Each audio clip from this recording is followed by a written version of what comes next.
Мына көршілес отырған қырғыздар елі біздің президент Тоқаевтың әкесінің есімінің құрметіне тұтастай мектеп гимназияның атын берді. Қырғыздардың осынау әрекеттері желіде кеңінен таралып жатыр. Себебі Қырғызстанның астанасы, басқа қаласы емес, Қырғызстанның астанасы Бішкектегі нөмірі 33-ші мектеп гимназиясы енді Тоқаевтың әкесі Кемел Тоқаевтың есімімен аталатын болады. Міне қырғыздар билігі осындай қадамға барып отыр. Бұл бірдеңіз. Екіншіден, жақында ғана жеңістің парадына қатысып, георгийлік лентаны тақпаса да, Тоқаевқа Путин ерекше сыйлық жасады. Бұл сыйлық Тоқаевтың әкесі, мына екінші дүниежүзілік соғысқа қатысқан ардагерлердің бірі, осы әкесін марапаттау қағазын Тоқаевтың қолына тапсырды. Бұны екі деңіз. Жалпы бұндай өзгерістер біздің елімізде де болып жатыр. Бұл қандай үдеріс деп шамалы ойланып қарайтын болсақ, біз бұндай тарихты күні кеше ғана 2019-ға дейін өткізген едік басымыздан. Себебі осы кезге дейін Тоқаевтың алдындағы, өзінің алдындағы Назарбаевқа өзіміздің еліміздегі тұтастай астананың аты аталды. Еліміздегі ең бетке ұстар көшелер Назарбаевтың атында болды. Көзі тірі адамға қаптаған ескерткіштер салынды.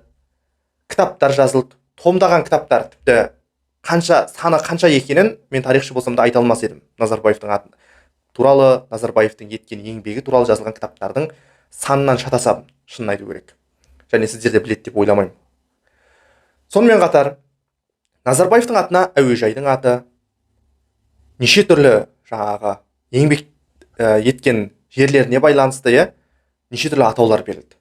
Енді қараңыздар, Назарбаевтың аты тек Қазақстанда ғана емес, өзі билік құрып тұрған тұстары, түкірігі жерге түспей тұрған тұстары Назарбаевтың атына, тіпті шетелде, мысалы Түркияда Назарбаевтың атына бір емес 4 көшенің аты берілген. Түркияда. Және бұл біреу ғана емес.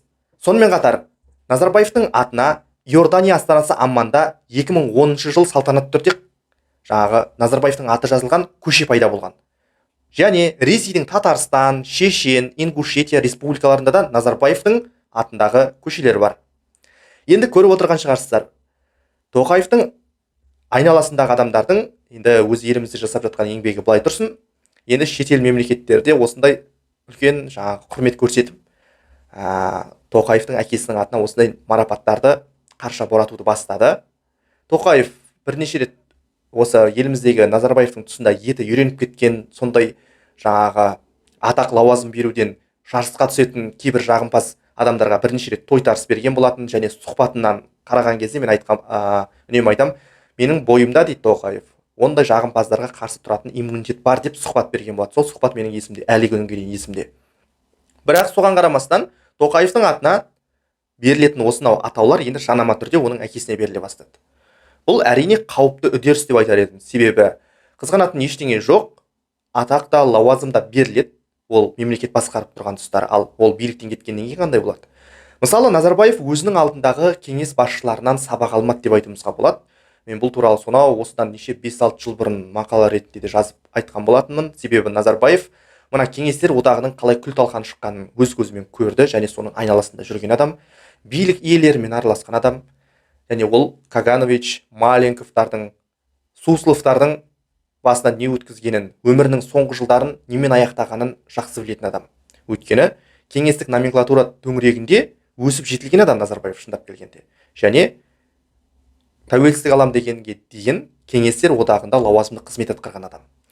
Сөйте тұра Назарбаев тәуелсіз республиканың басшысы бола тұра сол қателікті қайтадан қайталап жасады. Өзінің атына көшелердің атауын беруге қарсы шыққан жоқ. Көше болғанда да мына проспект, даңғылдар дейді ғой, бетке ұстар көшелер. Сонымен қатар өзі көзі тірі отыра тұра өзінің ескерткішін қалай ұялмай қарады екен деп өзім ойлаймын. Өйткені көзі тірі адамға ескерткіш қою деген жалпы мына қазақтың салт дәстүріне келетін нәрсе ма? Өздеріңіз айтыңыздаршы, көзі тірі адамға ескерткіш орнату деген. Сонымен қатар әуежай болсын, ол басқа да неше түрлі ғимараттардың аты Назарбаевтың атында. Жаңа көріп отырсыздар, мына Иордания, Түркия, Ресей, Татарстан, Ингушетия сияқты елдерде Назарбаевтың атында көшелердің пайда болғанын. Сөйте тұра Назарбаевтың жағдайы қаңтар оқиғасы кезінде өздеріңіз білесіздер. Мына ескерткішті қараңыздаршы. ашынған халық Назарбаевтың ескерткішінің қалай тасталғанын шығарғанын. Қаңтар оқиғасынан кейін Тоқаевтың екінші тынысы ашылды дейді. Себебі 2019 жыл Тоқаев билікке келгенімен әлі де мына кітапханамен арада жүгірген шенеуніктердің сол кездегі жанталасын Тоқаевтың өзі кейіннен неше жыл өткеннен кейін, 2 жыл уақыт өткеннен кейін ғана жайлап айта бастады. Яғни Тоқаевтың өзі айтқан болатын: мен президент болып отырмын мына жақта. Ол мына басқа кабинетте әкімдер, министрлер жинап алып жиналыс өткізетін еді. Бірақ мен президентпін дейді. Өзінің өкпе ренішін кейіннен уақыт өткеннен кейін айтқан болатын Тоқаев. Міне айтайын дегенім, Тоқаев 2019 жыл билікке келді деп айтқанымызбен 2022 жылғы қаңтар оқиғасынан кейін Тоқаевтың билігі күшейе бастағанын біз байқадық. Назарбаевтың қолындағы өкілеттіктер бірінен кейін бірін өзіне алды. Немесе елбасы дейтін енді лауазым жоқ, атымен жоқ. Астанамыз қайтадан қалпына келді. Нұрсұлтан емес, Астана болып қалпына келді. Осындай өзгерістер болды. Жалпы қалай дегенмен де 2022 жылдан кейін Тоқаевтың екінші тынысы ашылды дейді. Оны өздеріңіз де байқаған шығарсыздар. Бірақ сол қаңтар оқиғасынан кейін біздің кейбір көкелеріміз дейікші, кейбір көкелеріміз өзінің білмеймін бір танысын билікке әкелгісі келді ма, әлде өзі де әлі жасы пәленбайға келсе де биліктен үмітті ма, кім білсін. Тоқаевтың атынан неше түрлі мақтау өлеңдер айтып, Тоқаевқа жаңағы жағымпаздаудың неше түрлі әдіс амалдарын жасады. Бірақ Тоқаев сол кезде сұхбат бергенде айтқан еді: менің ондайларға қарсы тұра алатын иммунитетім бар деген еді. Ал енді көріп отырмыз, біз мына жерден Тоқаевтың атына тікелей жасалмағанымен бұл сыйлықтар Тоқаевтың әкесіне жасалып тұр. Енді Тоқаев та робот емес, Тоқаев та пенде біріншіден, және оған жанама түрде жасалып отырған осынау үлкен құрметтердің астарында не бар? Себебі мен айтар едім, мына Кемел Тоқаевқа байланысты ол қазақтың детектив жанрында жазған жазушы ретінде атын естігенім болмаса, шығармаларын жақсы оқыдым деп айта алмаймын.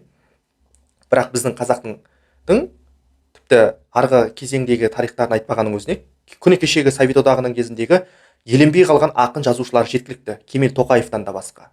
Солардың атына көше берілсе, солардың атына қандай да бір мектеп болсын, басқа да атауларды берсе елімізде. Себебі көзі тірі адамға және билікте отырған адамға бұндай нәрселердің сыйлық ретінде жасалу бұл қалыпты жағдай. Бұны Тоқаевтың өзі Кеңес одағының кезінде бірінші рет көрді. Жаңа кезіндегі Маленков, Суслов, Кагановичтердің қалай күйрегенін, қалай тасталған болғанын, олар биліктен кете салысымен. Ауыл жаңағы аймақтардың аттары қалай олардың атынан жұлынып алынғанын, алып тастағанын, қарапайым тіпті партиядан шығарып тастады кейбіреулерін. Бұны Тоқаев көріп өскен адам. Екіншіден, Тоқаев Назарбаев өзінің алдындағы Назарбаевтан осының мысалын анық көрді. Назарбаев биліктен кеткеннен кейін қаншама атақты онан тартып алғанын. Ол атақтар елбасы дейтін атағы жоқ мысалы. Деелбасизация саясатының қалай жүргенін. Сол Тоқаевтың өзі бастамашылардың бірі. Бірақ қазіргі кезде Тоқаевқа осынау сыйлықтар жасау тағы да бір сондай үдерістің басталып кеткенін біз байқап отырмыз. Қалай ойлайсыздар? Бұл Қырғызстанда болсын, бұл Қазақстанда болсын, Ресейде болсын, Кемел Тоқаевқа жасалған құрмет, оның жазушы ретінде бағаланған немесе ардагер ретінде бағаланған үшін жасалған құрмет па, әлде Тоқаев билікте отырғаны үшін жасалған құрмет па? Себебі Ұлы Отан соғысына қатысқан, мысалы менің де атам қатысқан Ұлы Отан соғысына.